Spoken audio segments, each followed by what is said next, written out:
Leader. Thank you, Mr. President, the honorable members of this august body. Today, on the matter that demands our full attention and swift action, a situation that not only affects institutional operations but compromises the very welfare and dignity of the people of Catbalogan City and beyond. Yesterday, Mr. President, yesterday morning, dated August 4, 2025, the Office of the Governor, Shari Antitan, received a formal letter from the Samar Provincial Hospital, which has been forwarded to my attention as Chairman of the Committee on Power, Water and Energy, and duly received by the Assembly and Secretariat. I would like this, Mr. Chairman, to show the members of this august body their letter coming from Dr. Johnson Mutia of the Samar Provincial Hospital that was dated August 4, 2025 and was received by the Secretariat also yesterday, August 4, 2025. And the contents of his letter, Mr. President, in which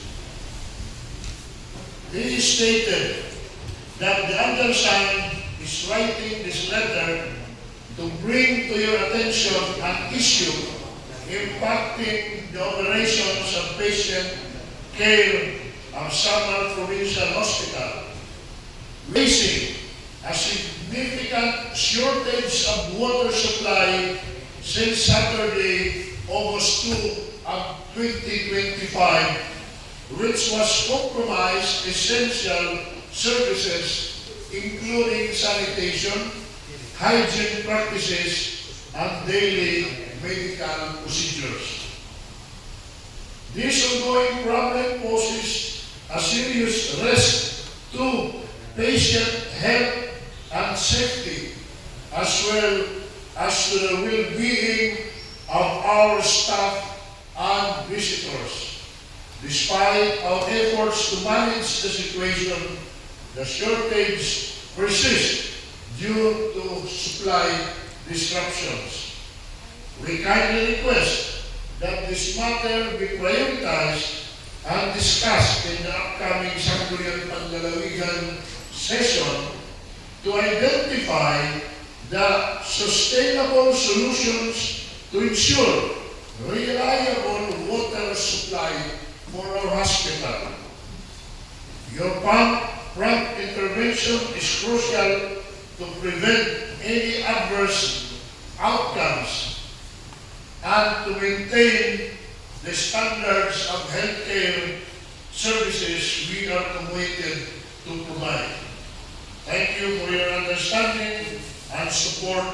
We look forward for your favorable response and urgent action on this pressing issue.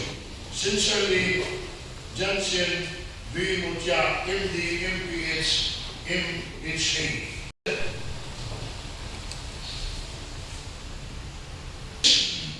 Letter raises deep concern over the ongoing water supply crisis in Catbalogan that continues to plague the Samar Provincial Hospital, our flagship public health institution.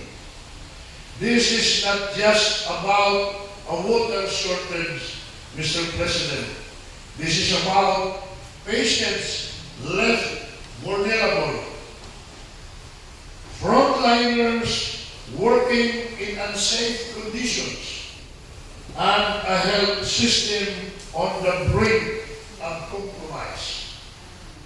The inavailability of access, clean and sufficient water disrupts critical hospital functions. surgeries, laundry services, kitchen operations, and severely hinder sanitation, ultimately putting lives at risk. But beyond the hospital, the impact of this crisis, Mr. President, is felt in the homes of barangays across Catbalogan City. What makes the situation more painful, Mr. President, is the growing outcry on social media. The clamor, the frustration, and agony of the people are being posted, shared, and amplified online.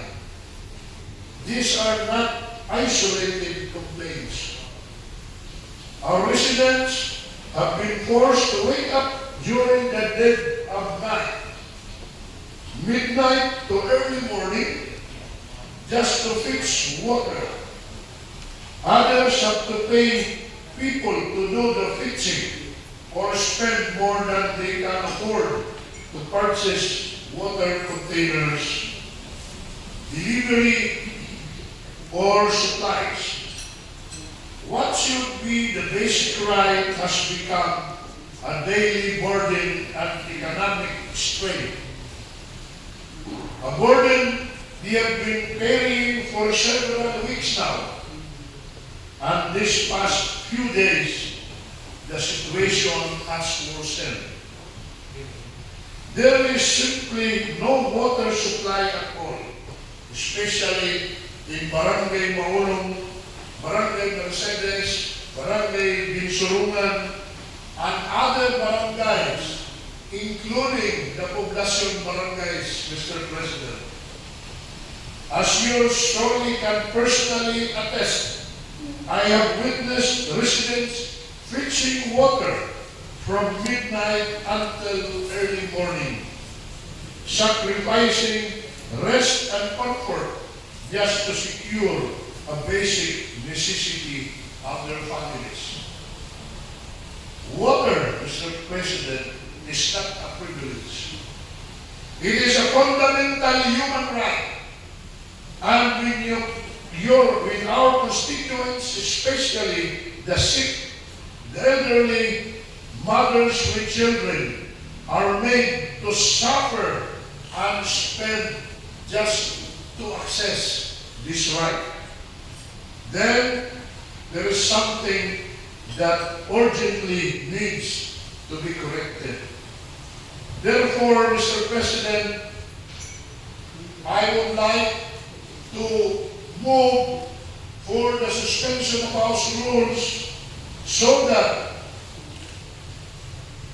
we can include this legislative inquiry in today's agenda of today's regular session through the other matters, so that the Sangguniang can call for a formal committee hearing composed of the Committee of the Whole, chaired by the Vice Governor of the Province of Samar, the Honorable Arnold V. Tan, that we formally invite the Tubig Catbalogan Corporation, District, the concerned local officials of Catbalogan City, the City Legal Office, the City Planning and Development Office, the City Environment and Natural Resources Office, likewise, Mr. President, the Provincial Legal Office, the Provincial Environmental and Natural Resources Office, the Provincial Planning and Development Office, and Catbalogan City Water Consumers Association, and other consumer representatives, such as the Chinese Chamber of Commerce and some other barangays concerned.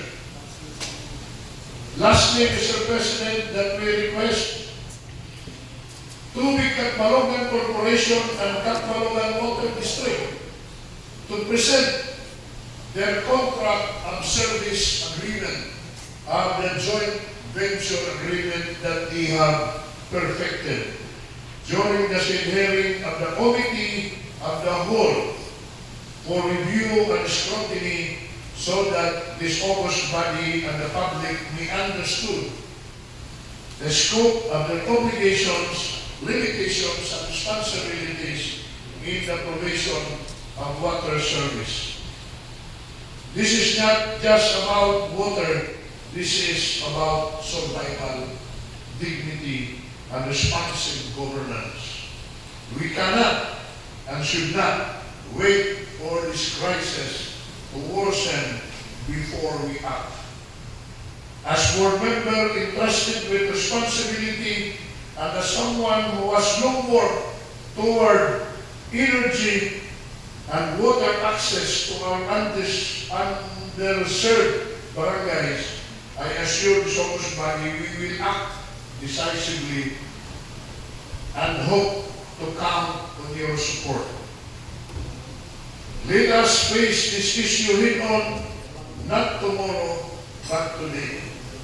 Mr. President, let it be known to everybody that this privileged speech does not in any way point fingers on whose fault, but to seek solutions to protect the interests and the fundamental human rights of the people of Tacloban.